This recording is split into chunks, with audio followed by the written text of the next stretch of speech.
Greetings everybody.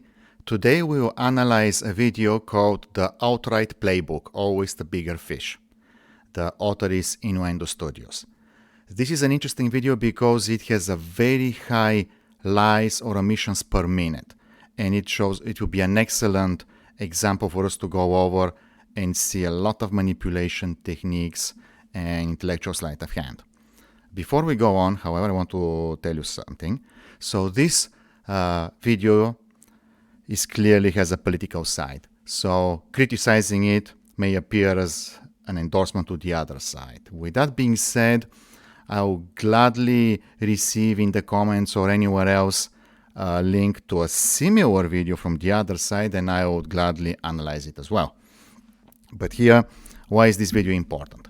It has been seen by 1.7 million people, so that's quite a reach, and it gets 77,000 likes, which means a lot of people have found the content in this video highly meritorious.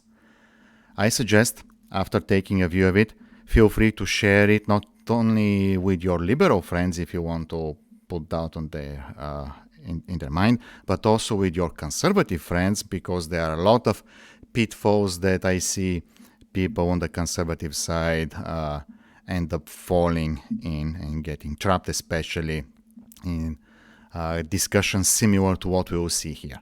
So without further ado, let's get going. One thing interesting to notice, it opens with content warning, racism, fascism. It appears to me that's kind of interesting. Is it really a warning, or is it more like an enticing ad so that to attract people who say, oh, let's go and see how racist or fascist the other side is? It is almost like in the records a few days ago when you go to buy a record and there is a tiny warning, attention, this record may contain subsonic frequencies that can blow your speakers. Which, was it really a warning? Or was it a hook to further entice people to say, oh my God, that must be special, so let's buy it. So, let's go.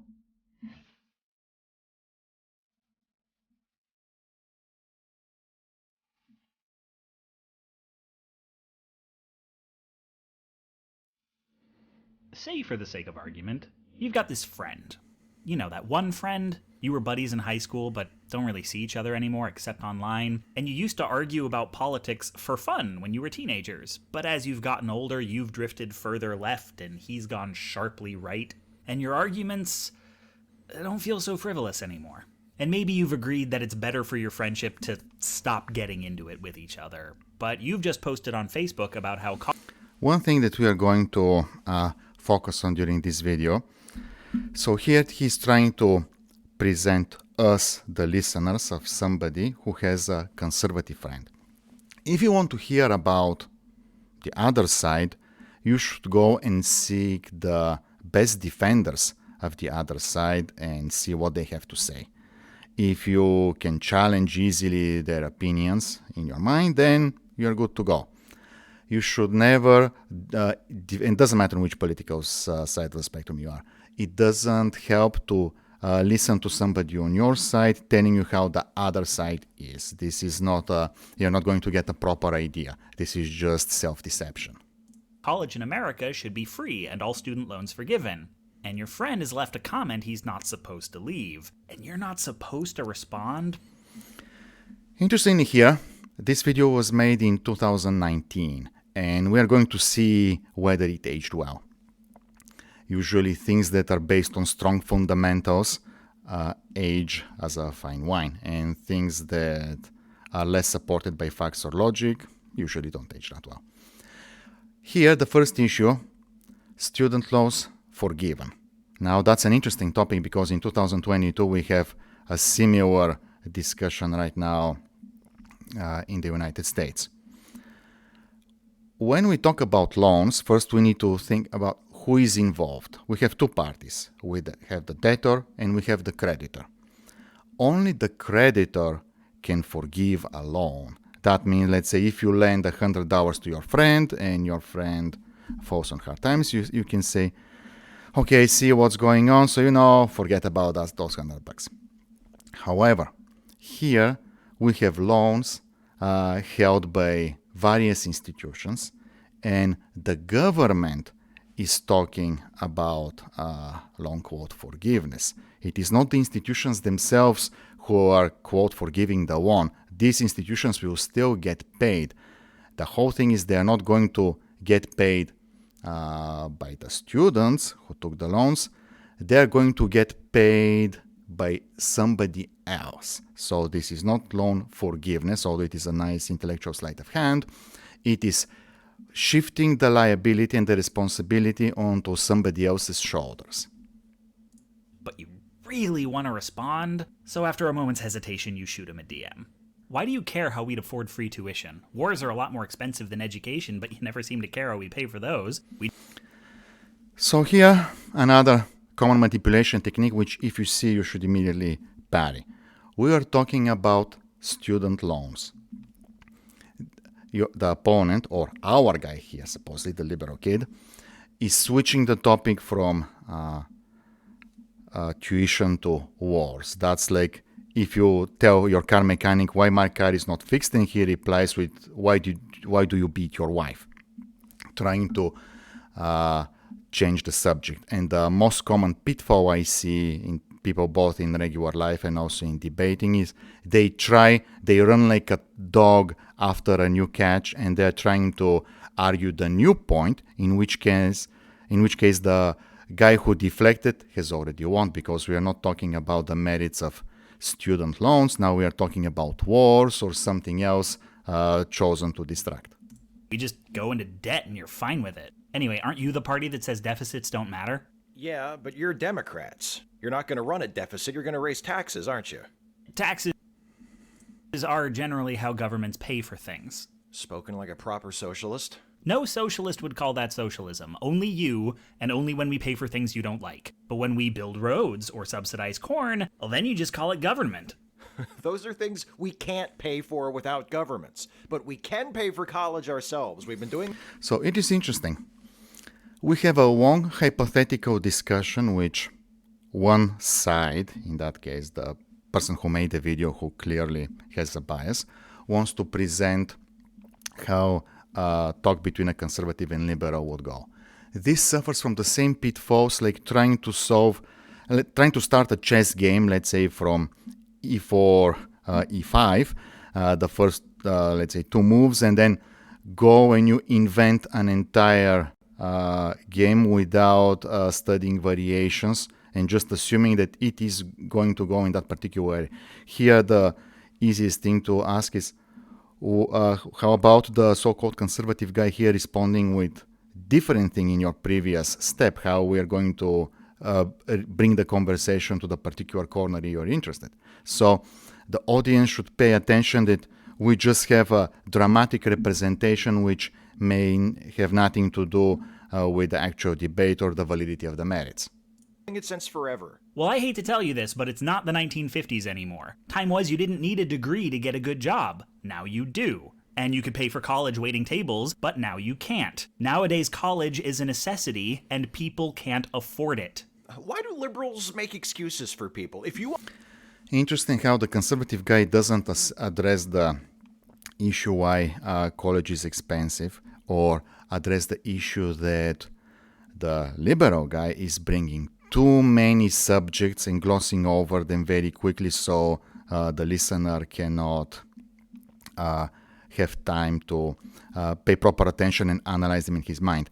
Actually, we had the similar issue in the previous video of this channel, which deals with the story of stuff, where the presenter goes very rapidly over several topics that are highly complex, so people do not have time to react. If you want to go to college and don't have the money, then you study and work hard and get a scholarship. You earn it instead of complaining until somebody gives it to you. Do you think people aren't doing that? Do you think there's millions of unclaimed scholarships just lying around waiting for someone to apply for them? There is nowhere near enough financial aid to get everyone to college who... Here we seem to be observing an exchange between these two fake individuals, that each response is not the best response to the prior statement. But let's focus on the more critical points that are the most common forms of manipulation, otherwise we will never be able to finish this video. needs to go. That's not my problem. They can crowdfund. or get a loan, or whatever, go on Oprah. The government doesn't owe you an education on my dime. It's not gonna be your dime. You don't make that much. No one's talking about raising your taxes. If some billionaire you'll never meet gets taxed to put some kid you'll never meet through school, why should you even care? A common technique also we see here is imagining that the cost will be paid by somebody else. And in that case, some hypothetical group, the rich, which never, of course, involve us. We are not allowed to pay any attention to the fact that the economy is interconnected, and it is like a cutting one support line in a web, and you hope that the rest won't fall off. If somebody robs a bank that isn't my bank, I'm still opposed to robbery. I have a problem with taking money someone earned to give someone a degree they aren't owed. Why is what happens to poor people not your problem, but what happens to rich people is? You think... Oh my God. One thing, nobody here we say discussed the value of the so-called education that the liberal guy is proposing, because 4 years in college does not necessarily mean getting education. Are we talking about degrees that actually land productive lines of employment, or are we talking about delaying adulthood and just spending 4 years while we could be much better doing something else? Think you're gonna be rich someday? Oh, please, you're the one who thinks they're going to be rich. I assure you I do not. But then he says something that blows your mind a little bit. Something that makes you think you've been going about this the wrong way. Something that makes all the seeming contradictions of Republican thought maybe make... We were talking about conservatives. Now, notice the switch. From conservative, we went to Republican. And they're conservatives and they're conservatives, and they're Republicans and they're Republicans. Be very careful when you notice that intellectual sleight of hand when we talk about category and then we start talking about another category that even though maybe some overlap, there are elements from the one that do not fit into the other. So we are slowly changing the picture, almost like in the kids game where one kid is looking away and the others make moves without being seen. So here, intellectual sleight of hand. Make some kind of sense. He says, Yes, you do. Democrats think they're going to take the money from billionaires and spread it around. Give it to a bunch of poor people so they can go to college, and everyone gets a degree, and everyone gets a good job, and healthcare is free, and minimum wage is $80 an hour, and everyone's saving lots of money. So what then? Everyone's rich. Everyone works in tech. Everyone... Very interesting list of statements. Not exactly a word salad, but quite close to. And each of these... maybe dissected of what they actually mean and what the implications are. Each of these may bring a long discussion, but that's not our goal here. Everyone moves to New York and California, and nobody's a billionaire, and nobody's broke, and everyone's great at their job because all they needed was the right opportunity, and no one's better than anyone at anything. It's a fantasy, and we shouldn't have to pay you to LARP it. You think you can make everyone the same, but you can't. There's always a bigger fish.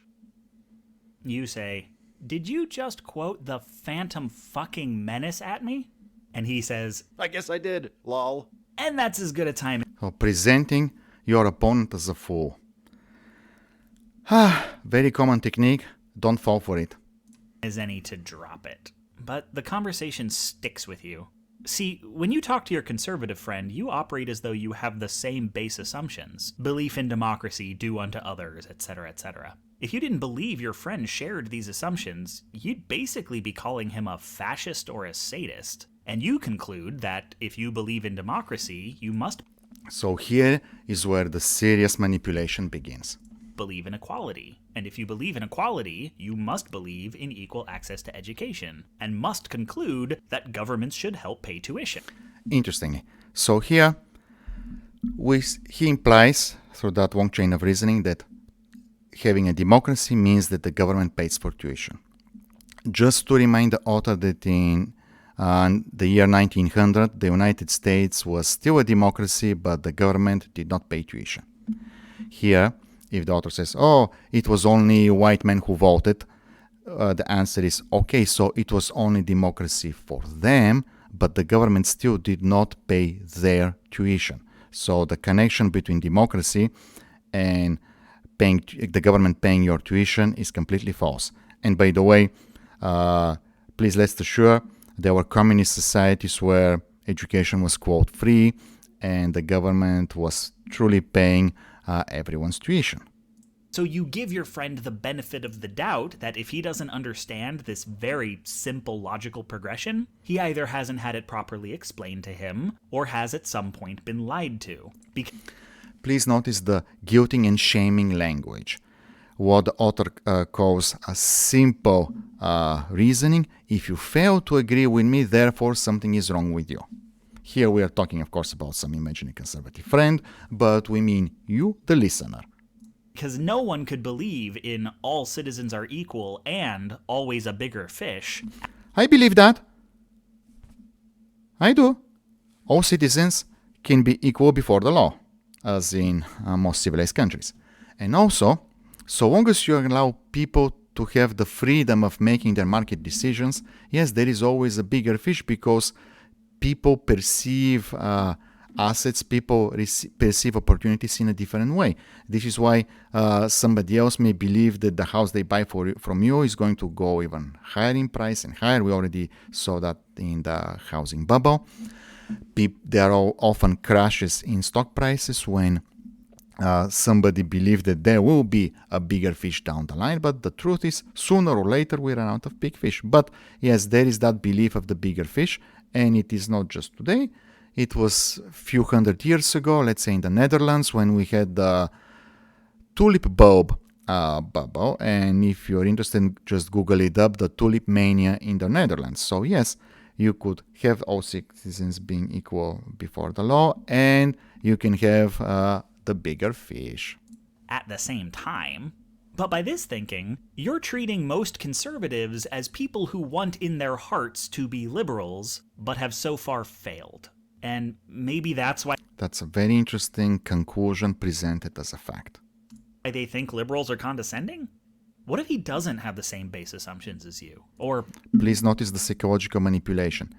If you do not agree with us, then you are not in support of the Constitution and you do not want to treat others the way you like to be treated. What if he does, but he has other assumptions you aren't aware of that lead him...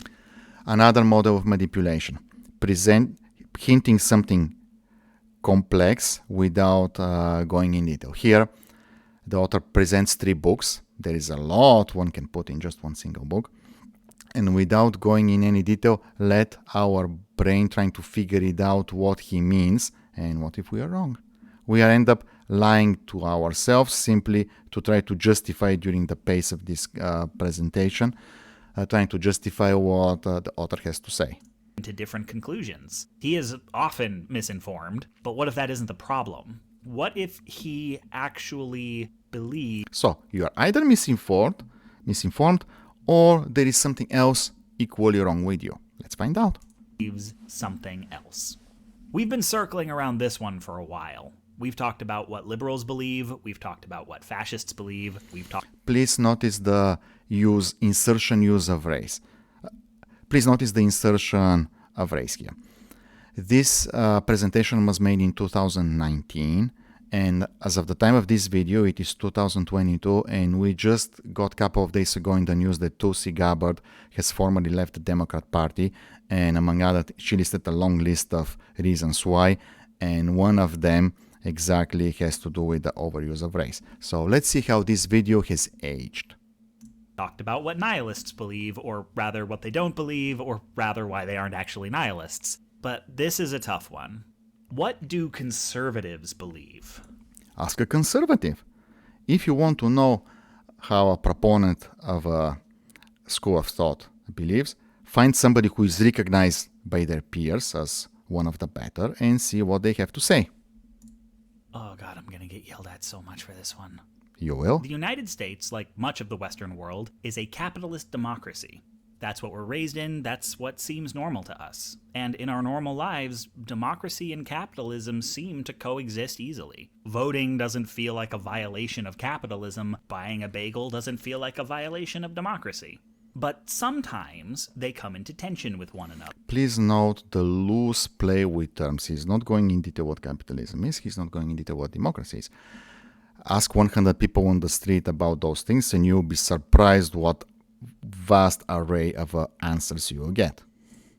And speaking really broadly, when a choice between them has to be made, a liberal is someone who tends to think democratically, and a conservative is someone who tends to think like a capitalist. The operative word here is tend. Liberals are still capitalists and conservatives still stand. So we are supposed to take all this at face value. And for democracy, and the preference for one or the other may be very slight. Nevertheless, which way a person leans reveals their priorities. The democratic framework, or at least a democratic framework, is one citizen, one vote. No matter who... An interesting sleight of hand, although quite common. Please note, he said one citizen, one vote. He didn't say one voter, one vote. No, nowhere in the world we have one citizen, one vote. Underage individuals do not vote.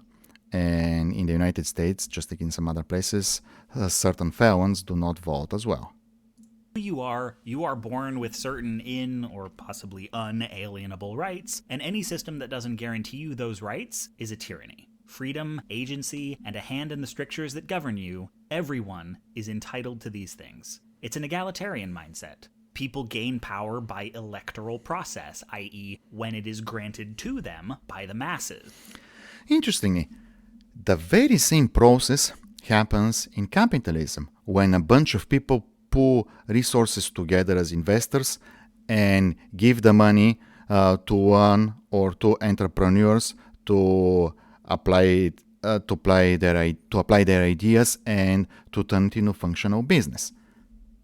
With whom the true power resides, and whom the Constitution guarantees the right to take that power away from an electee. Just as similarly, in a business setting or capitalist setting, investors can withdraw their financial support.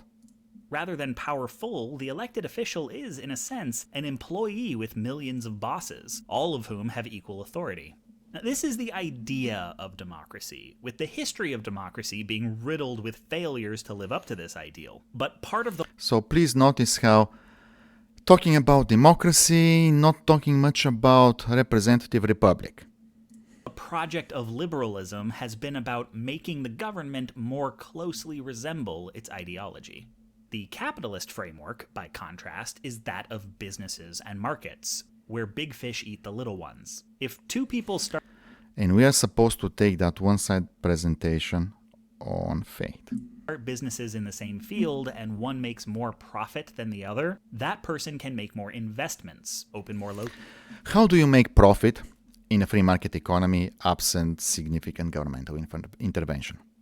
You have to do to other people better than others in the field.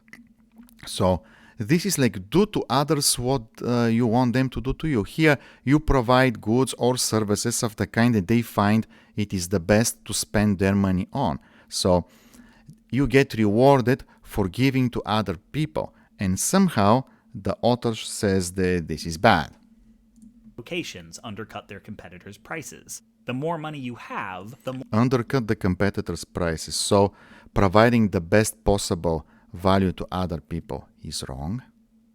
More money you can make. So advantage compounds, where even small failures often mean getting muscled out of the field. Now, with some creativity, a novel... To criticize capitalism that businesses fail is kind of very disingenuous, and it's an intellectual sleight of hand. Businesses fail because people have the legal right to experiment with their own money, time, and effort and try to bring their ideas to the market. That means to other people. And often the ideas may not be that good, or there may be other reasons, but you're given the choice to bear the consequences of your own actions. And all those businesses fail, but what keeps people going on? The reward or the promise of reward that they may get if they really manage to bring something that improves the quality of life or brings value to others. Cost-saving practice or a new delivery method, the underdog can still thrive. And this is part of what conservatives like about the market, that it demands this creativity in a live ammo environment. But why don't we put it just in a more simple manner? Conservatives probably like the market because it encourages people to be useful to themselves and others. Time and effort, just like money, are limited resources that have alternative uses. And by being encouraged to use your time and effort judiciously to the way that it has the maximum positive effect, what can be wrong with that? But most will not beat the odds. That does not mean that overall people do the best they can. That's how odds work. Since there will always be more failures than successes, the general trajectory of unregulated capitalism is money pooling into fewer and fewer hands. Things naturally sort themselves into a hierarchy with sharks at the top, a million minnows at the bottom. Since we live with both of these frameworks, such a quick pace through various concepts and using buzzword without going into detail. But let's wait for a better opportunity to deliver a better punch. Works in our minds, and most of the things we do in our day-to-day lives can be justified by either one. We don't often notice the contradictions between them, and it's easy to imagine whichever one tends to be our default is everyone else's default as well. But issues like poverty, taxation, and education are 3 issues that can take a full day of discussion each. Areas where the contradictions matter, and we are sometimes shocked by how different the world looks to our conservative friends. In conservative thinking, this hierarchy is humanity's natural state. The American dream is here, anyone can make it. No matter who you are or what you start with, you can become a billionaire. But a necessary component of this is anyone can, but everyone can't. We're not all... Another interesting manipulation technique, setting a bar so high that it is absurd for everyone to make it. How about if we redefine and say anyone can reach the top of their potential, or everyone has a reasonable opportunity to reach the top of their potential, therefore becoming useful to themselves and others. All going to be billionaires. There's a finite amount of money in this country. For any one person to have so much more than they need, there must mathematically be... One of my favorite lies. We're not going to detail, but people tend to present that the economy is a zero-sum game. Thus, for somebody to win, somebody else has to lose. Why is this false? I'm glad you asked. If the economy was a zero-sum game, then we would still be in the Stone Age. Because for somebody to get ahead, somebody will have to go behind, so we will never have reached the level of existence that right now looks like we are gods compared to the people who lived 3,000-4,000 years ago. If the economy was a zero-sum game, that would not be the case. Thousands of people with less. Your conservative friend is often baffled as to what you're even trying to say when you point out there's not a... True, I'm sure an actual random run-of-the-mill conservative guy or a gal will be baffled with what you are trying to say, because it is very difficult to make sense of that pile of lies and distortion. You need somebody well-trained in debate and somebody who have thought about the issues to actually pick you apart. Enough high-paying jobs or affordable health plans for everyone. There's not supposed to be. The system requires... Oh my God, where to begin? It is not supposed to be because it is not possible to have something which is uncapped. We are talking about health plans. Although it is great, it is a nice perk for everyone to have access to quote affordable healthcare. The thing is, where do you draw the line? How much of healthcare is actually what an individual is entitled? And at some point you can say everyone should be entitled to what on average one individual can produce. So let's say if you can produce, and every citizen can produce 1 unit of healthcare, but you say every individual should be required to a quality of healthcare that is equivalent to 10 units, there are just not that many invisible people on the planet to produce that. There's an underclass. Someone's got to clean the toilets. Capitalism then is a proving ground. It's how you demonstrate where in the hierarchy you deserve to be. Do you have more than you need or less? Anything you've got, you beat... Please, talking about what you need, he does not talk about what others perceive the resource, the goods and the services that you provide to them are worth to them. Someone else to it. How resourceful were you? How well did you play? The field is by no means level, but Another thing that commonly comes to mind as a manipulation technique is trying to oversimplify the economy and present as if it is sort of a game, like a sports game where you have to level the playing field. Sports is something we do for entertainment or for health, where we choose to handicap ourselves, such as you don't touch the ball with hands, or you have to dribble, or you have to do this, or you have to do that.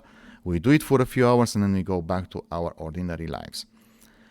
In real economy, the issue is not trying to level the playing field, it is to enable everyone to reach their full potential, which may have some overlap with, quote, leveling the playing field, but this is not the goal. That's a means to something better. You want to make everyone on average better off, and to do that you need to increase the supply of goods and services, which does not necessarily come from leveling the playing field. It comes from enabling opportunities.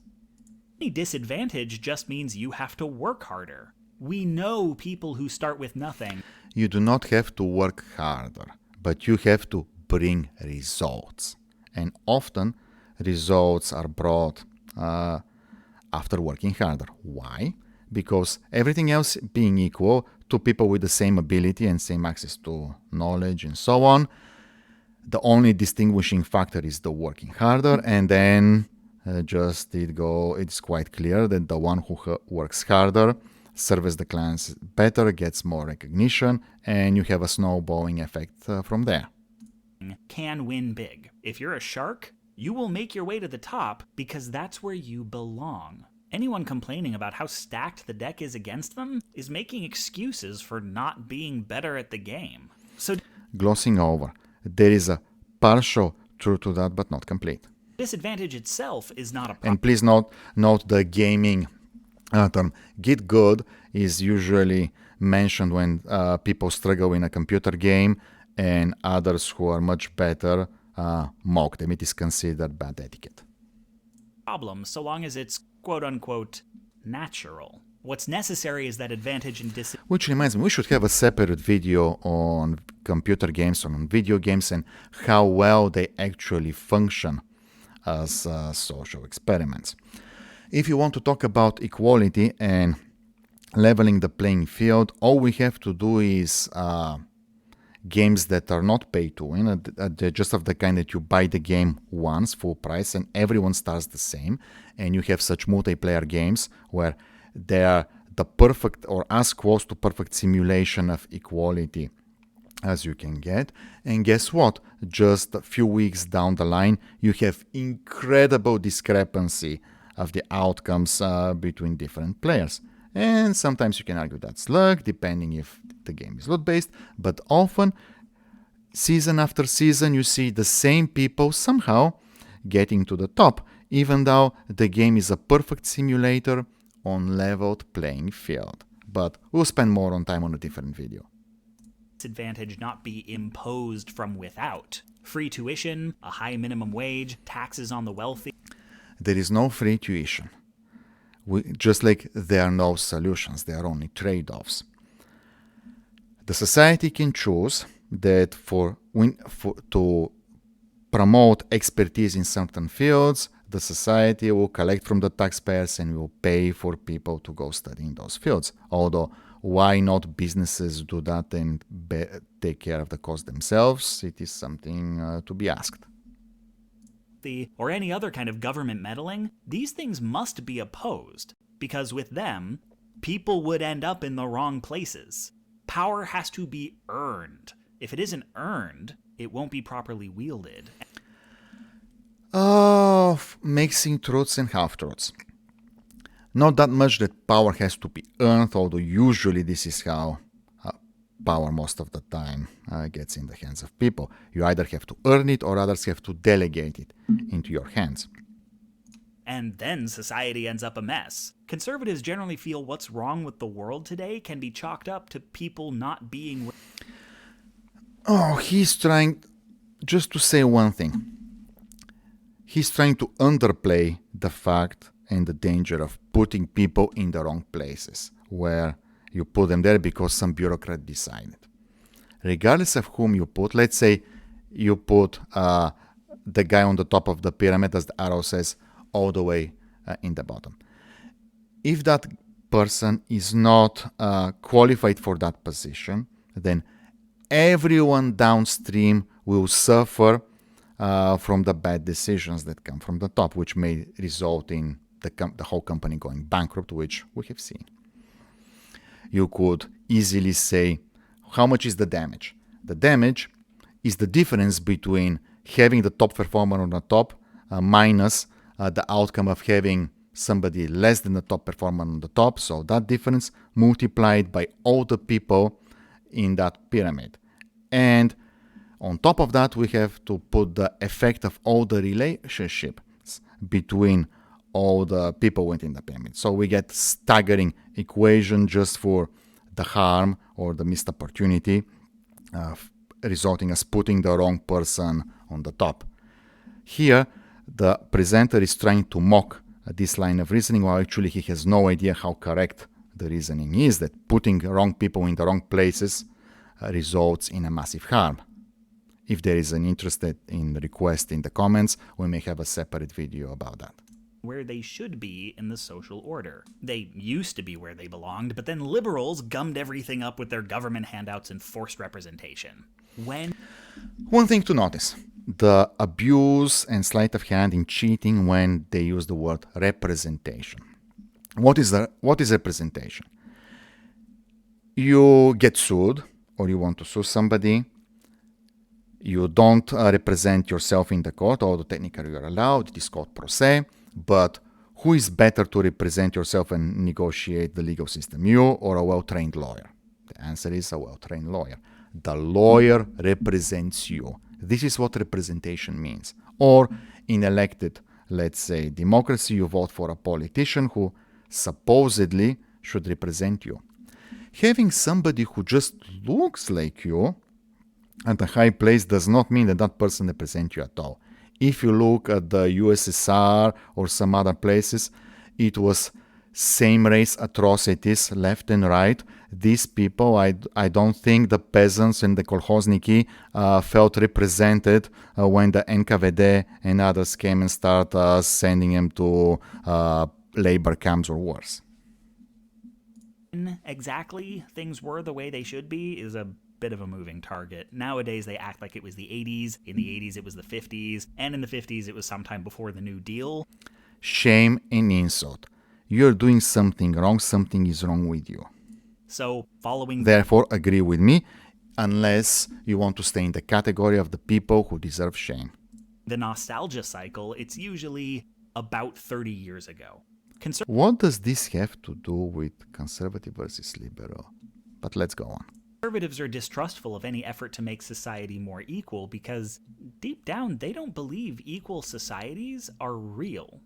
Obviously, all citizens created equal needs to be the government's position because you can't trust the government to know where to put. So here is one of my favorite lies in this video, how he compares elected representative democracy as the opposite to capitalist thought and says capitalism is that pyramid with the pharaoh on the top, I guess, and we have that flat, like a watermark level representative democracy. But the author conveniently ignores the fact that all structures of the government are hierarchical. The executive branch is, the court system is, even in Congress, which should be the most equal and egalitarian system, you still have committees and you still have various office positions among members of Congress. So even the Congress is not exactly flat, no hierarchy structure. So he's representing two hierarchical structures and say that one is not hierarchical. A very nice sleight of hand. People. So it has to treat everyone the same, but this is a legal fiction, like corporate personhood. It just means the government leaves the market alone so the hierarchy can reveal itself. You're not supposed to believe in an equal distribution of power. What are you, 7? power is not distributed.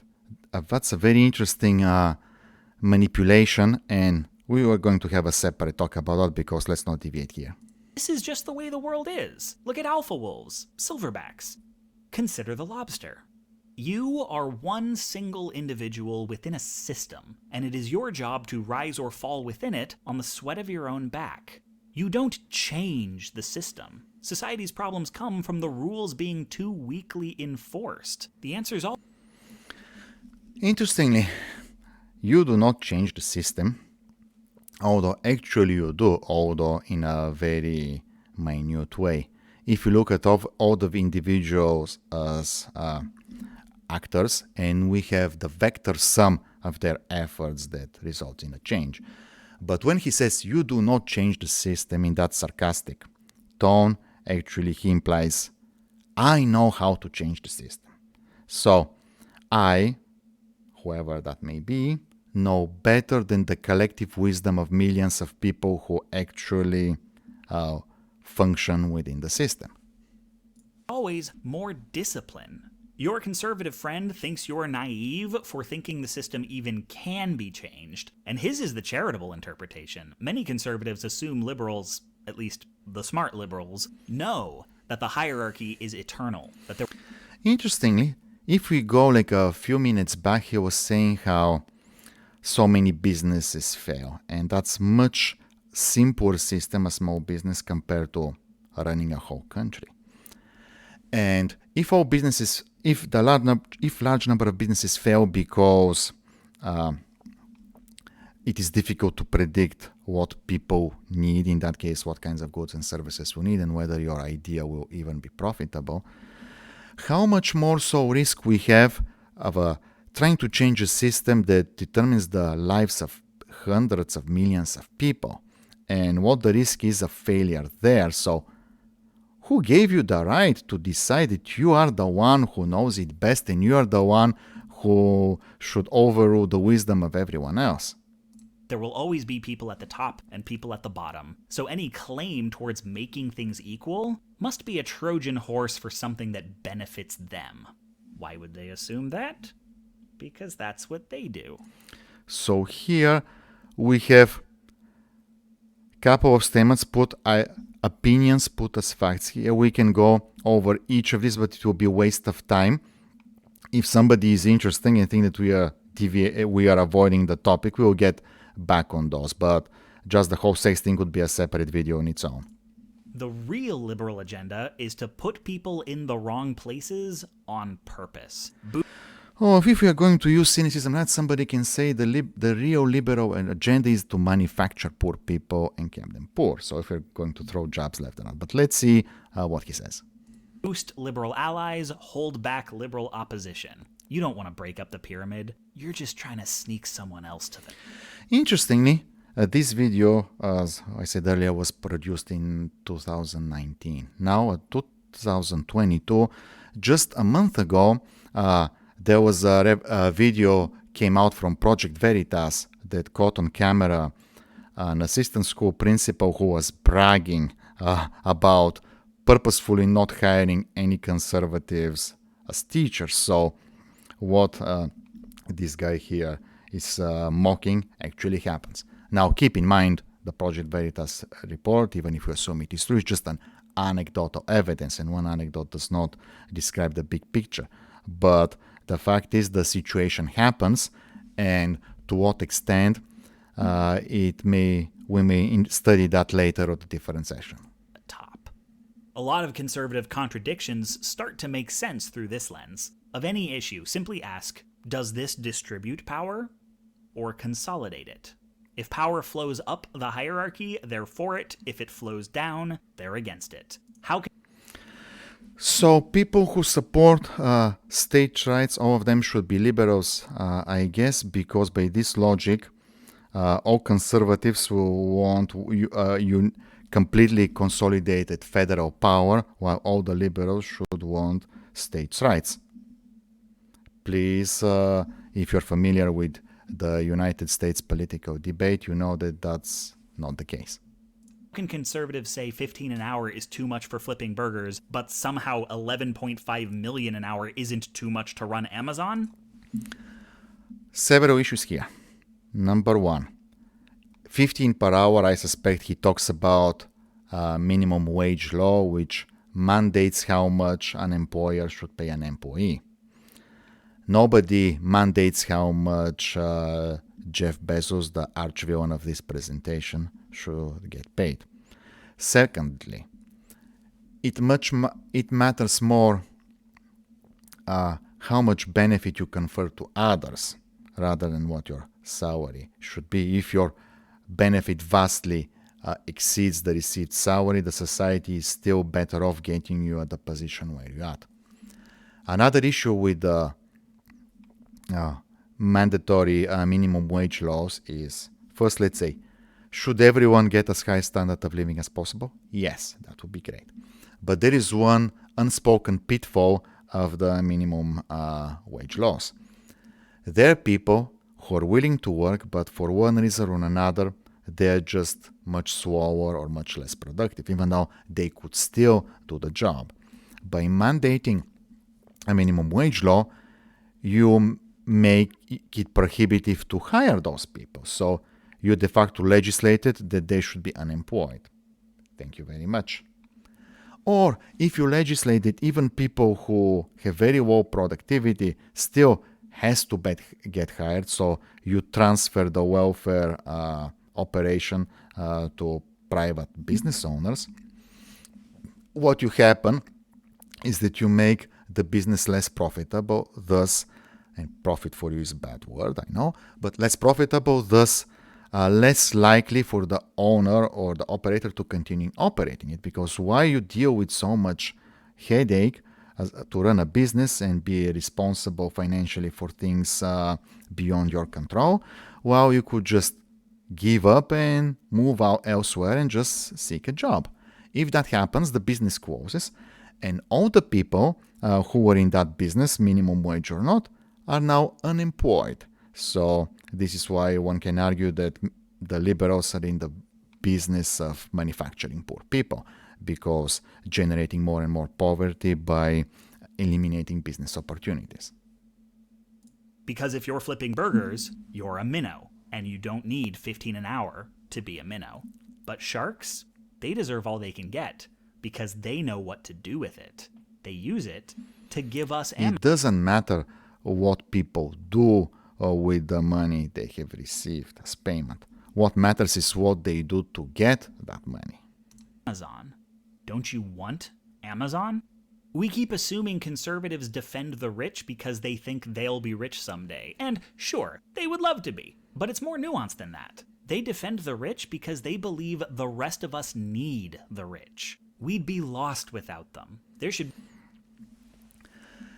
He's trying to make a mockery of an argument which, to a certain extent, is correct. However, it is not whether or not society needs, quote, the rich.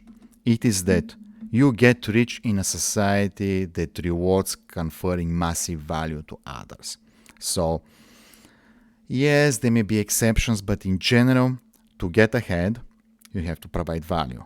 To get massively ahead, you have to provide massive value, and that is very difficult. So, of course, not anyone can do it, and usually those opportunities and few are right between. Be no shame in being beneath the rich, not if the right people are rich. No shame in being a cog in the machine so long as the machine produces something beautiful. Insulting. You do your job, you are a cog. There is a real fear that everyone filling their prescribed role is the only thing keeping us from complete and total, not the fun kind.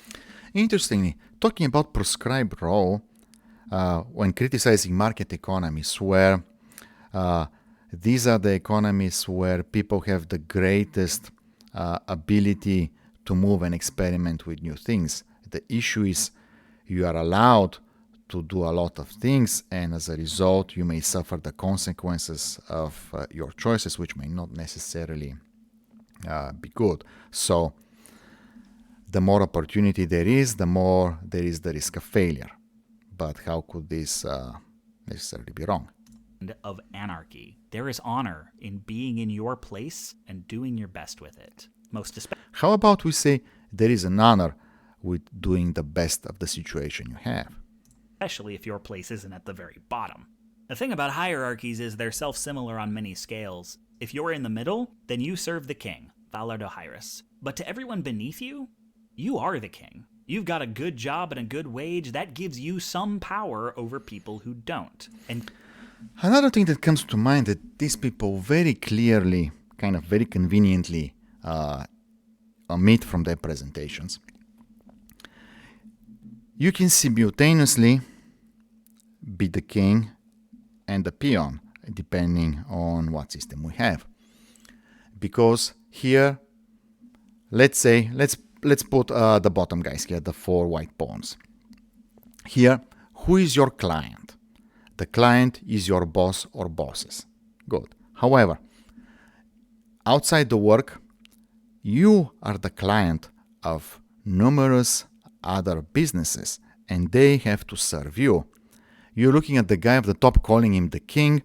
Actually, if you want to stick to analogy, being a king wasn't really so great because the retirement package kind of,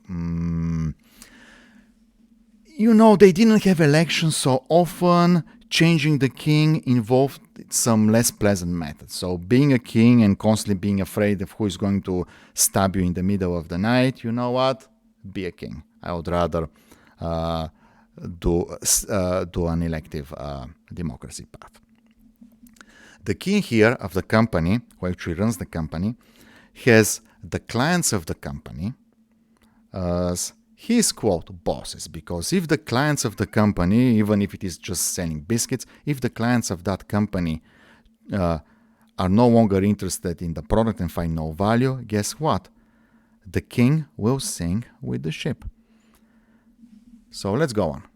getting pissed at those above implies that those below have a right to be pissed at you. And there's a real anxiety that liberals want to make room for those people in the middle by putting conservatives at the bottom, and that those people will treat conservatives the way conservatives treated them.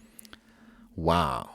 So here, whether that was a subtle code for vengeance over perceived wrongs or not, but we need to keep calling out people, both politicians and just our friends, when in debate they start bringing something like that. When they threaten that they will do to you what they imagine you, or God forbid, somebody else did to them, that's a very serious psychological problem.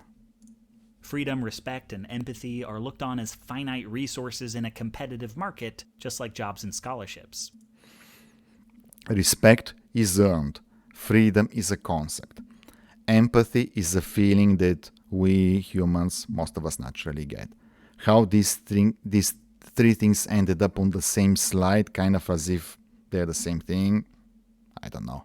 Also, most conservatives are white men, and so are most billionaires. Another race baiting here. We'll keep going for now. But for the wealth, they actually have a lot in common, which makes it easy to empathize with billionaires and to feel empowered by seeing people like oneself do so well. And white men at the top influence policy in ways... Oh my God! Comrade Joseph Vissarionovich Stalin was a white man. Do you know how many white people he killed? They probably felt much better that that was him and not somebody looking different. Okay.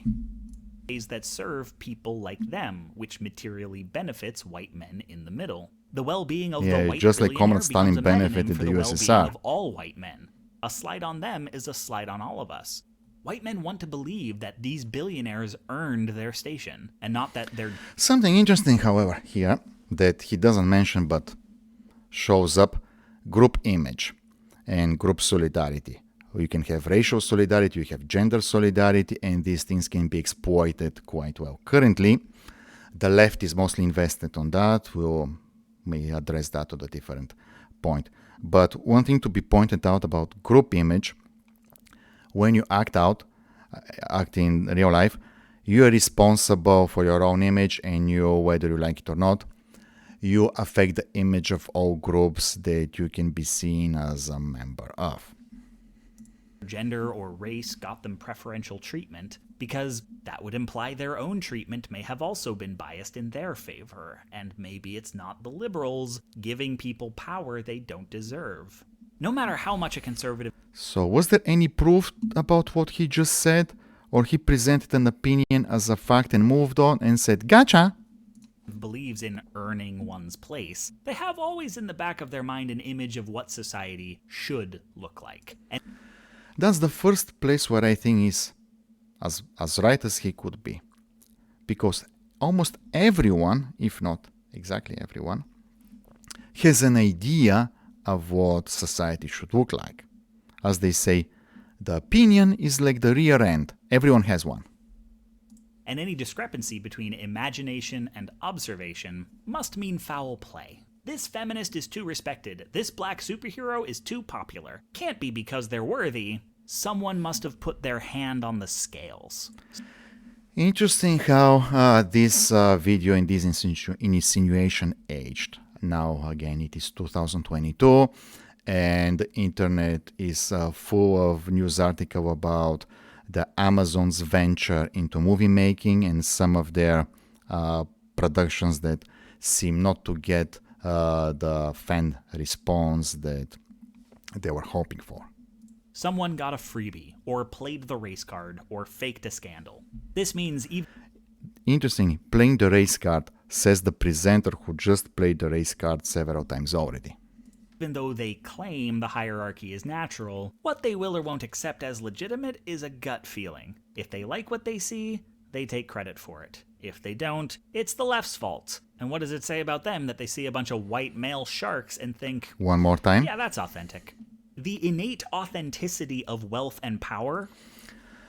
Wealth and power, in most places, come from what you can give to others, or if you can convince others to put you in a position of power. You cannot strong-arm millions of people into following you. You must have done something to convince them, whether rightfully or wrongfully, to follow you as a leader. Is the starting point. Like, okay, bear with me. You know when they open the door to Kingdom Hearts, and on the other side there's Mickey with his shirt off, and you're like, why would Mickey with his shirt off be on the other side of that door? And the I would wonder, why do we have this in the presentation? answer is, I don't know, we'll figure it out in like 7 games. Rich people believing it's good for everyone that I'm rich is the starting assumption. That's Interestingly, is he a rich person and he is thinking that way, or does he think his audience is non-rich people who believe that this is how rich people think? Again, assumptions presented as facts. Mickey with his shirt off. And conservatism is the pile of games where they make up reasons why that might be true after the fact. It's a retcon. This hierarchy is not democratic. None of this seem to be supported, so let's just keep until we see some factual assertion that we can counter. It's birth by sleep, a fragmentary passage. Savvy viewers may be remembering another political philosophy that is hierarchical, undemocratic, built on nostalgia, and that likes to cloak its policies in progressive camouflage, and that's the one from 2 videos ago. Fascism. Another use of race. He said fascism, but as you saw, he also wrote something else. That video really is aging well. Now, I am not calling conservatives fascists. Actually, you just did. There are distinctions. Under fascism, the hierarchy is much, much less meritocratic, and the nostalgia is much, much older. However, conservative thinking is, at the very least, one. This is all you need to see from the whole presentation to understand the key example of fallacy. So, if you're conservative, therefore you're a fascist. Everyone in this country, from cradle to grave, has been told how bad fascists others have been. So you do not want to be a fascist, or God forbid, somebody close to. So what the solution is, don't be a conservative. Onto. Fascists appeal to this hierarchical mindset by portraying all of history as struggles between ethnic groups over who gets to be where. Someone's got to be at That's interesting, which conservatives do that. That's a very weird oversimplification. the bottom, white man. We'll make sure it isn't you. You'll find throughout history that fascist movements, though they often pick up dissidents from all over the political spectrum, the third position, for instance, is fascism for anti-capitalists, when they find purchase in a political party, it's pretty much always the conservative party. Look at France, look at Brazil, look at here. Whether you want to So, half of the United States voters vote for fascism. Very well presented, sir. Very well presented indeed. interpret that as conservatism being uniquely susceptible to fascists, or diet. Interestingly, to point to the presenter and to bring to the attention to the audience, the most famous fascist party in the history of the world has the word socialist and has the words worker in its name. How come that the people who accuse conservatives of being fascist never address this issue or don't even try to gloss it over? Fascism being another name for conservatism, I leave that up to you. Fascism, and to an extent libertarianism, are roided up extrapolations of the hierarchical mindset. And just let's remember, in an elective democracy which he champions, all democratic elected institutions are also hierarchical. So all the forms of the democratic government are also fascism, following his logic. In the same way, socialism and anarchy are extrapolations of the egalitarian. And interesting how we see anarchy and libertarianism on the far end opposites of the spectrum, while there's some libertarians whose views are very, very close to anarchy. So I'm curious what scale and what model the author is using, but he's just hoping that you guys are falling asleep so you won't catch it. One. We can see conservatism as a kind of compromise between fascism and democracy, and liberalism as a kind of compromise between capitalism and socialism. They are. Oh my god, this is so out there that can't even come with a close answer. They're provided that hierarchy is apparently property of fascism. There isn't a single major society that hasn't been a hierarchical structure, whether it is the communist society, and back then, let's say USSR or the Eastern Bloc, whether it is China before the changes from 4 decades ago and switching towards capitalism, or where it is now. So apparently the entire world is run by fascist governments and we didn't know. There are two different attempts to solve the tensions between these ways of thinking without giving either one up. You could just as easily claim that liberalism is watered down, ineffectual socialism. A lot of the left would balk at that, but not me, pinko scum that I am. The most important thing to understand is that you cannot communicate with nor anticipate the behaviors of a conservative. One thing is clear. Trying to here, we have a very interesting manipulation technique, actually. It's kind of a little beyond the pale. Presenting people who disagree with you as almost as if they are not human, like some kind of a strange species that cannot understand the basic things that what I'm saying. So do not allow people in debate to get even close to that level of treating you or implying that people who agree with you fall in that category. It is easy to catch and easy to expose. If you don't understand what they believe, which is hard because they're often in denial, you will never convince them to compromise on any attempt to break up the hierarchy, because even incremental change strikes them. Another thing comes into mind. Instead of trying to defend the hierarchical structures that have been existing since the dawn of civilization, kindly invite your opponent to present a formidable nation or a formidable power that functions on a non-hierarchical model. As revolutionary, and they feel they've made too many concessions already. You will never get them of their own free will to agree to government regulation because the government as a democratic Never fall prey to that trick talking about regulation while actually what they mean is existence of laws.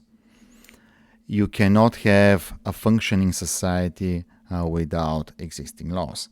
And a regulation is a kind of law. Even though in the United States that has become a term of art, and this is like laws that are subordinate to the laws passed by Congress, and it is just regulations that an agency that enforces the law has to do, but they're just part of the law.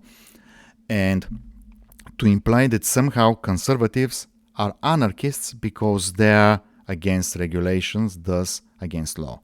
Well, the issue here is, just like with medicine and poison, the issue is in the dose, because the dose makes the poison.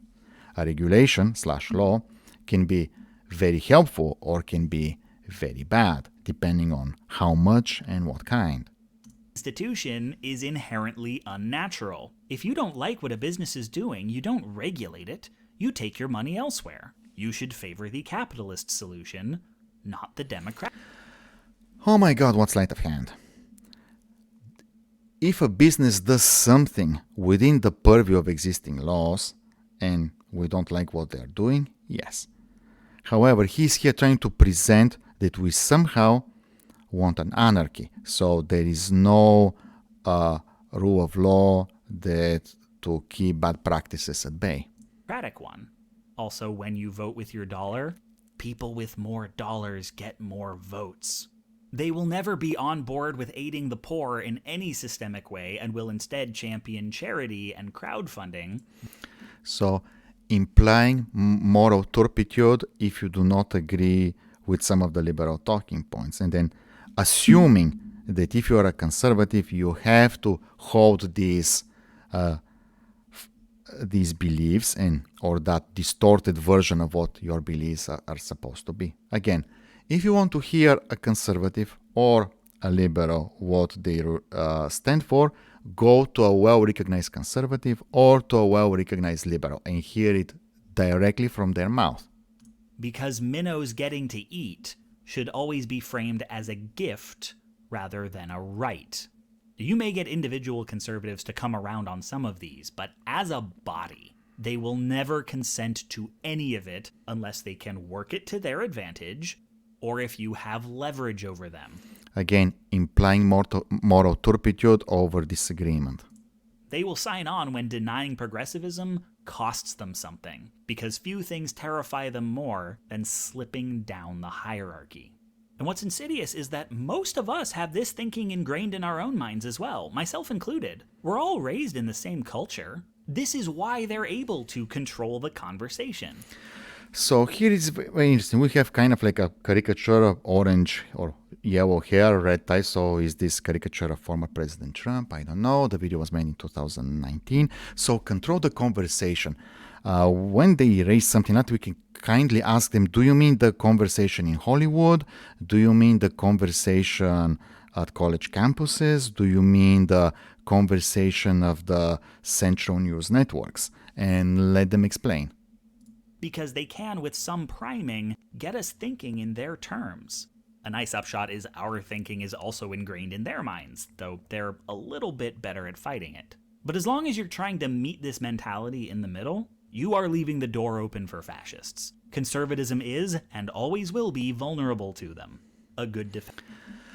Again, please kindly explain why the word socialist and worker both appear in the name of the most famous fascist party in the world.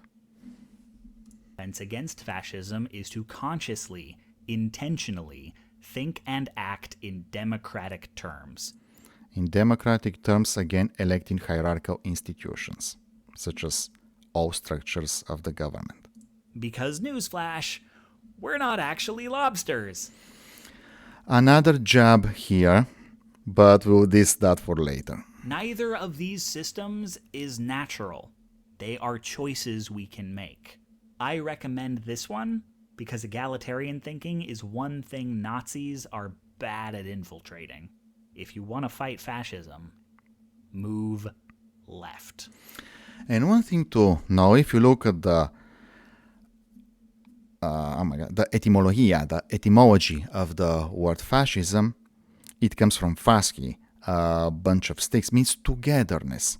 If you look at political debates, every time you hear a politician talking about togetherness, you see a fascist in the making, especially if that politician doesn't have very kind view of those who do not agree with their form of togetherness. So they say, okay, let's do this together. Okay, but how about we come together and do what I say rather than what you, the politician calling for togetherness, say? If I have a better idea and people agree with me, why don't you come with me and we all together do something? So the best way to actually, if we're going to talk about recognizing fascists, is to see how they handle disagreement. And with that, we'll see you in the next video. Cheers!